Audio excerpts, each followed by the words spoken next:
Hello there, it's Lee from Lee Brogan DIY and Home Maintenance. Thank you for tuning in.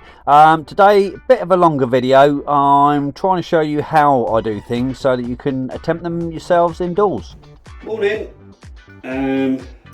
What we got today? Right, got a bath where kids are playing and the water's running through the back of the bath, through the old silicone, drenched the floor. Thought it was a leak to start off with, but proper investigation, you can see it's just water and ingress through the old silicone.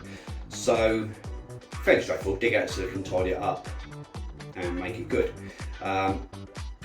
It's not a difficult job, but when we took the bath handle off, we found out that there's no way of shutting the water off, and under all taps you should have an isolator valve of some description, so you can turn individual items off, like a bit like a toilet. If you want to work on the toilet, you turn that off. In this instance, we're about to turn the water off to the house, which is never ideal. So what we're going to do, from digging out all the silicone, sorting out the leak, what we've said we're going to do is cut the pipes, put a couple of lever ball valves in, a little bit dearer, but they're so much easier to use and obvious what they are. Rather than an isolator, sometimes it's difficult to get a screwdriver in, especially under a bath. That's just a little tip for you. People say, oh, put an isolator. If it's in a difficult to reach place, cut the quid more, leave a ball valve. You'll see them in a minute. So here we go. Bath panel's off. I'm not going to touch anything else. The silicone, I always like the taps off anyway, because you get a tidier job, nicer job, and you know you're sealed. If you try and seal behind taps, it's just a bloodbath. Right, so where we are now, we're under the bath, and you can see there I've cut one pipe, used a 22mm pipe slice. We've cut through the hot, cut through the cold. We're going to put the lever ball valves in here. Dead easy to get hold of, and obviously that one in the back. You imagine if it was a isolator valve, could be a bit of a bun fight, get your screwdriver in behind the pop-up waste and the overflow. So we're going to pop them in, get them all cleaned up, take the taps off. Yeah, and I'll come back to you when we're at that stage. Right, pipes are cut, the lever ball valves are ready to go in, but one quick note, I've just thought that I ought to throw in for anybody doing this at home. Just remember which is hot and which is cold. It's not essential, but if you've got a red and blue handle, it's always nice to get them the right way around, just not to confuse everybody. So I know for a fact that's cold. I'll remind myself of that in 10 minutes when I'm putting the valves on the wrong way around. Right, just one of them silly little tips that once you've cut your pipes, taking your taps off, you're kind of coofered. Alright, I'll be back. Okay, we're ready to cut the pipe, cut a section out to allow, obviously it doesn't go all the way through, so cut that out. Clean the pipe up at the end, clean the pipe up on the inside.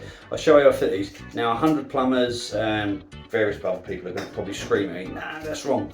But I've never had a leak. I'll go through the logic of what I'm doing in a second. Nuts and olives off, put them somewhere safe. Do not want them damaged, especially if you haven't got any spares. So first off, work out which way you want it. In this instance, common sense is follow the writing. If you can read the writing, that's right. So needs to go that way up. The existing tap connector, when you use that, that's going to go on the top there. Okay. So what I'm going to do here, I'll take that out, I don't know where that is. Get some jointing compound. You've got Waterhawk, Jet Blue, all sorts of bits, just like a little gooey stuff. We literally just pop that around the shoulder,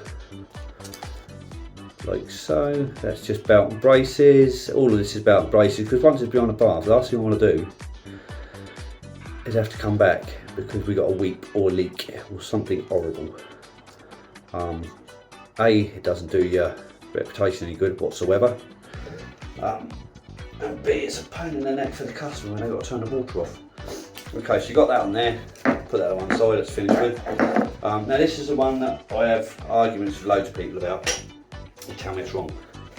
So, pipe, nut, olive, obviously, as you'd expect. Now here's a bit I do differently to most. Old boy told me this once. Everybody puts PTFE around a thread, which does make sense, but this fellow I was working with, he said to me, well, he said two things. First, you don't need it, he said, because a compression fit is designed to go on and be on. But for me, I PTFE the olive.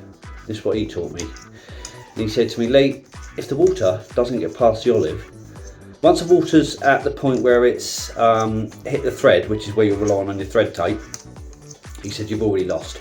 He said once it's past that, you just shouldn't have. So he said I always, and now I always do, PTFE the olive,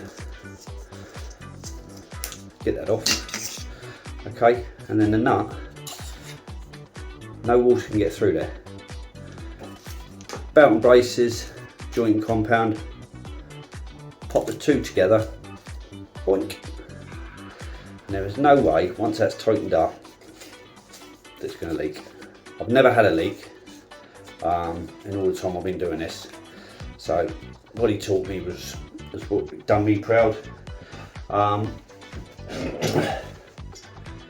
don't know, I've not seen many videos where people do that, but I do know there's lots of people that do it the traditional way, in that they sort of have leaks and all that later. So that's just what I do. It's tidier as well.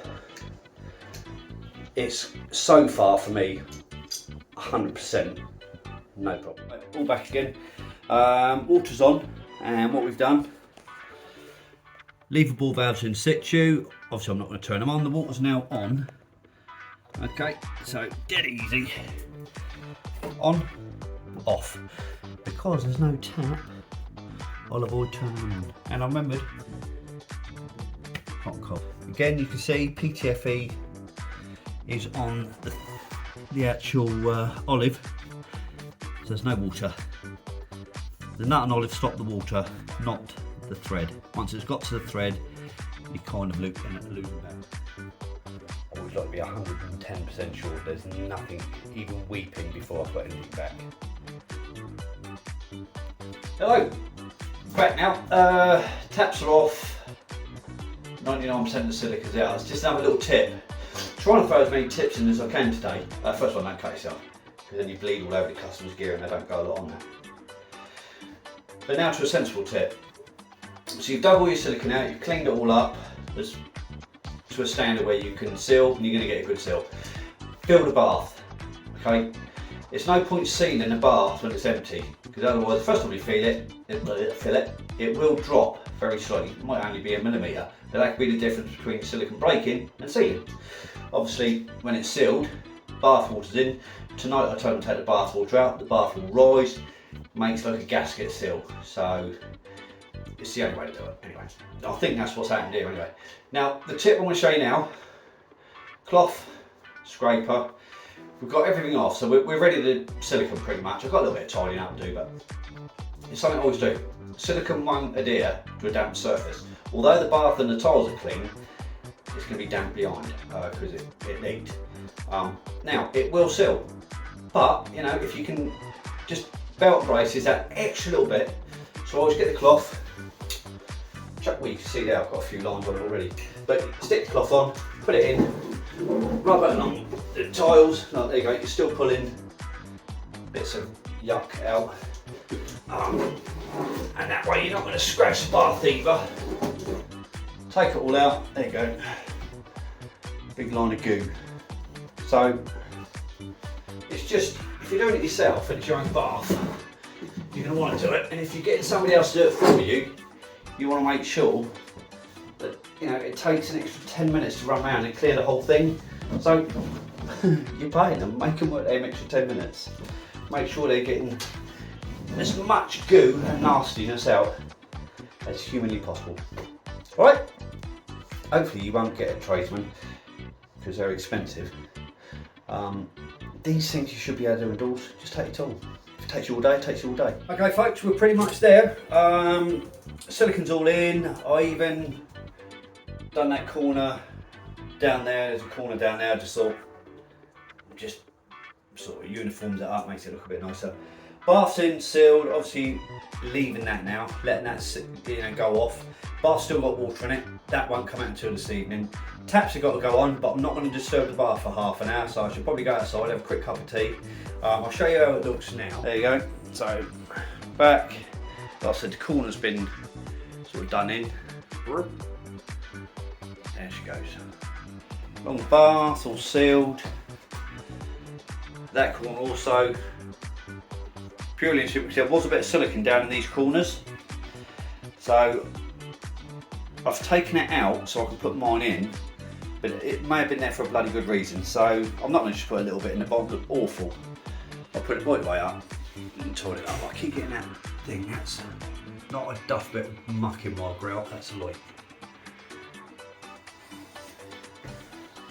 Right, pretty much done. I had one massive issue. This is for anybody that potentially might want my help in the future. So.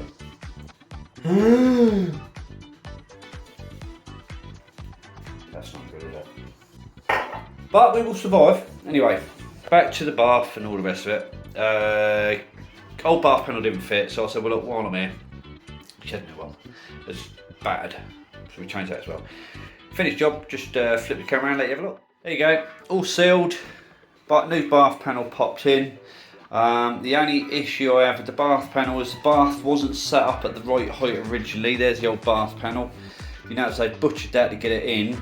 So I've kind of had to do a similar sort of thing. Bath panel fits fine, but as you see there's a piece of wood at the bottom. So I put nice little chrome domes on my screws, but that will just need a little bit of, I don't know, bit of gloss, bit of emulsion. Well, definitely not emulsion. There you go. So happy with that, hopefully they'll be happy. I'm going home. Thank you so much for watching. Hopefully there's some good tips there that are going to help you, give you a little bit of confidence to try it for yourselves. Obviously there are professionals about, but for most people I think it's fairly straightforward. If you've got the right tools and a little bit of common sense, you should be okay. Best of luck. Thanks for watching. This is Lee from Lee Brogan DIY and Home Maintenance. Bye now.